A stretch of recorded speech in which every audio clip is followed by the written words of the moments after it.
महाराज, मैंने जब से अपना होश संभाला है 5-6 साल की उम्र से मैं भगवान की भक्ति में लगी रही हूँ। मैंने अपने पति को परमेश्वर के रूप में माना है।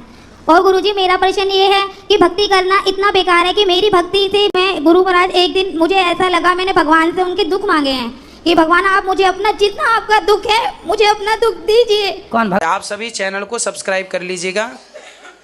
जो भी YouTube पर देख रहे हैं चैनल को सब्सक्राइब कर लीजिए और शेयर कीजिएगा। श्रीमन नारायण, मैं तृप्ति आप सभी का स्वागत करती हूँ अपने YouTube चैनल सनातनी श्रीका में। आज हम बात करेंगे एक ऐसे लाइव प्रश्नोत्तरी के बारे में जिसमें एक महिला गुरुजी के समक्ष भरी पंडाल में आती है और कहती है कि गुरुजी के सामने माइक पकड़ के जोर जोर से रोने लगती हैं और कहती हैं कि गुरुजी, मैंने सिर्फ और सिर्फ भगवान से दुख ही मांगे हैं। मैंने 4 से 5 साल की उम्र से ही भक्ति करना शुरू कर दी थी, लेकिन आज की डेट में भी मुझे कुछ भी अच्छा नहीं मिला। मेरा परिवार भी अच्छा नहीं है, मेरा पति भी बहुत खराब व्यवहार मेरे साथ करते हैं। हालांकि मैं उनकी सारी बात को मानती हूँ, उन्हें अपना परमेश्वर भी मानती हूँ, लेकिन वो उनका कहना ये है कि तुम इतनी भक्ति मत किया करो। तो ऐसी स्थिति में मुझे क्या करना चाहिए? कृपया करके आप मेरा मार्गदर्शन करिए। इस पे गुरुजी इस महिला को क्या समझाते हैं और भक्ति करने का सही तरीका इनको बताते हैं। तो फ्रेंड्स, बिना देरी करे चलिए शुरू करेंगे हम आज का ये भक्ति में वीडियो। जी गुरु महाराज, मैंने जब से अपना होश संभाला है 5-6 साल की उम्र से मैं भगवान की भक्ति में लगी रही हूँ।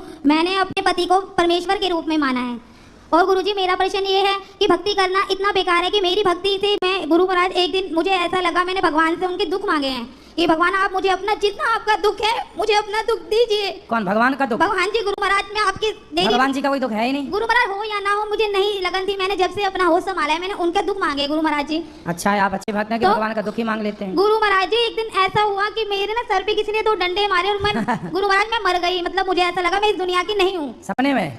सपने में नहीं, भगवान की भक्ति में लगन होके मगन हो गई मैं। सही में? हाँ जी गुरु महाराज, झूठ कह रही हूँ। तो अभी डंडे किसने मारे? गुरु महाराज ये भी नहीं पता। और लोग कहते हैं कि शमशान घाट पे मरने के बाद डंडे लगते हैं कि अब हमारा आपसे कोई मतलब नहीं है। हाँ गुरु महाराज, होता है ना ऐसे। हम भगवान अपना लेंगे आपको, भगवान तो अपना ही है, आपको दुनिया के लोगों को क्यों अपनाना है? गुरु महाराज, जिसके लिए घर परिवार के लिए पति के लिए मैंने जान दी है वो कहता है ज्यादा भक्ताइन मत बन। तू है कौन? तुझे जान से मार दूंगा, तेरा गला दबा दूंगा, तेरा सर फोड़ दूंगा। मेरे घर वाले मुझे बहुत गुरु महाराज घर से मारने की इच्छा रखते हैं। भक्ति करना इतना पाप है गुरु महाराज। अगर भक्ति करना, मैं ये नहीं भक्ति करना पाप नहीं है, मूर्खता करना पाप है। ये जो मूर्खता है ऐसी भक्ति नहीं होती जैसे आप चाहती हो और कह रही हो। नहीं गुरु महाराज, मैंने उनके लिए जान भी दी है गुरु महाराज। उनकी भगवान का नाम जपो, पति के पास रहो, पति की सेवा करो। पति की बात मानती हो? इतना मानती हूँ। वो फैमिली क्या है? पति कहाँ है? पति मंगोलपीर में गुरु महाराज। तो लेके क्यों नहीं आए? गुरु महाराज वो इतनी भक्ति में नहीं है गुरु महाराज। मैं क्या करूँ? मैं अपने लिए उनको बोलना था ना, चलो जी वृंदावन चल रहे हैं। बोला था गुरु महाराज। मैं अपने अब आप एक काम करो, पति की सेवा किया करो। बच्चे हैं? बच्चे हैं गुरु महाराज। 1 मिनट गुरु महाराज, मेरा एक सवाल हो रहा है। मैं सवाल कर लो। लोग दिन में प्रत्येक व्यक्ति मानव 2-3 रोटी खाता होगा, मैं खाती हूँ उसकी 1 खुराक, फिर भी मैं जी जाती हूँ। कौन सी शक्ति हूँ मैं महान?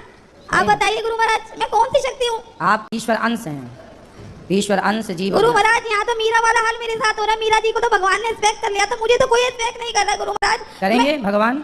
गुरु महाराज भगवान कर रहा है, अच्छा बात है। मेरे पति को जिस भाव में मैंने परमेश्वर के रूप में देखा है गुरु महाराज, जिस परमेश्वर से मैंने कहा है भगवान मुझे अपना दुख दे दे, मैंने ये बात पति का कोई दुख है गुरु महाराज? पति का तो ये दुख है कि मैं ही गलत हूँ, मैं कलेश नहीं हूँ, मैं ही जड़ हूँ, कहीं जाके मैं आपके चरणों में मेरा कोटि कोटि प्रणाम। जय श्री मन्नारायण, जय श्री कृष्ण, राधे राधे गुरु।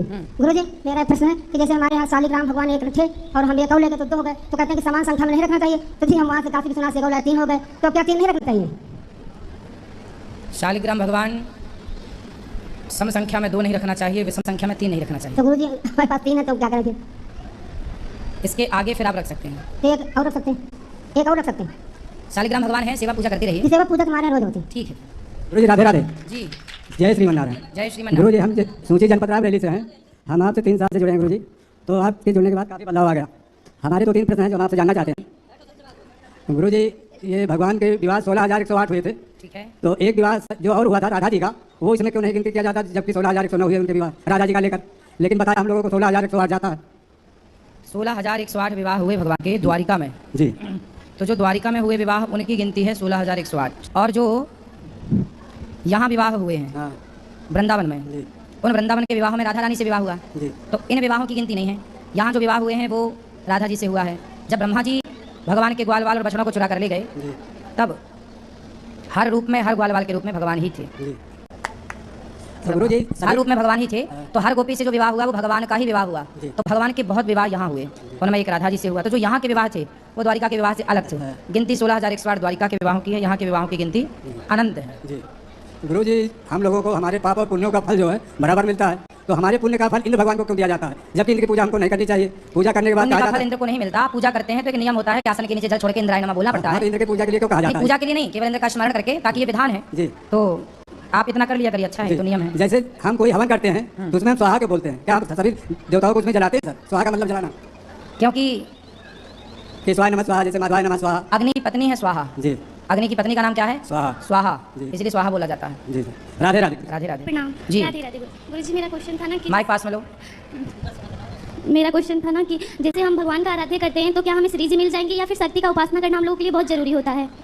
भगवान की उपासना करोगे, जैसे हमारे यहाँ युगल उपासना होती है, सीता राम राधे श्याम, तो युगल उपासना करोगे तो दोनों की हो जाएगी, दोनों की प्राप्ति होगी। तो बहुत लोग कहते हैं कि नहीं, जब भगवान की करोगे तो शक्ति प्राप्त नहीं हो पाएगी, आपको शक्ति के पास जाना पड़ेगा। मिश्री खाओगे ना तो मिठास अपने आप मिल जाएगी। ऐसे कृष्ण को बुलाओगे तो राधा मिल जाएंगी, राधा को बुलाओगे तो कृष्ण मिल जाएंगे। महाराज जी, और मेरा एक क्वेश्चन था कि मैं राधा वल्लभ जी के लिए, चाहे बाकी बिहारी के लिए वो फीलिंग नहीं कर पाती जो महादेव जी के लिए कहती हूँ। उनसे सारी बातें कहती हूँ, बाकी विष्णु जी से कभी नहीं कह पाती, राधा रानी से अपने दुख कहती हूँ, और किसी भगवान से नहीं कह पाती। बहुत और भगवान नहीं बेटा, इतने सारे भगवान नहीं होते। शंकर जी की उपासना करने के बाद ही व्यक्ति भगवान राम या कृष्ण या नारायण की उपासना का अधिकारी होता है। तो जिसने भगवान कृष्ण या राम या नारायण की उपासना की है, उन्होंने पहले शिव की आराधना जरूर की होगी। तो आप शिव की उपासना करती हैं। हाँ, जब शिव जी समझ लेंगे कि आपको भगवान कृष्ण की शरण में जाना चाहिए, तो अपने आप को चित्त अपने से हटा के श्री कृष्ण में आपके उनको जोड़ देंगे। ये शंकर जी का ही काम है। धन्यवाद। राधे राधे गुरु जी। कैसी लगी आपको आज की वीडियो? देखा आपने यहाँ पे गुरु जी ने इस महिला को क्या समझाया है कि भक्ति करने का सही तरीका क्या है। साथ ही उन्होंने कहा है कि आप अपने पति को मेरे पास लेकर आइएगा, मैं उन्हें जरूर समझाऊंगा। आपको इस वीडियो के माध्यम से क्या शिक्षा मिली, आप अपनी राय कमेंट सेक्शन में रख सकते हैं। इसी तरीके की वीडियो के साथ हम जल्द हाजिर होंगे, तब तक कमेंट्स में लिखना ना भूलें। हरे कृष्णा।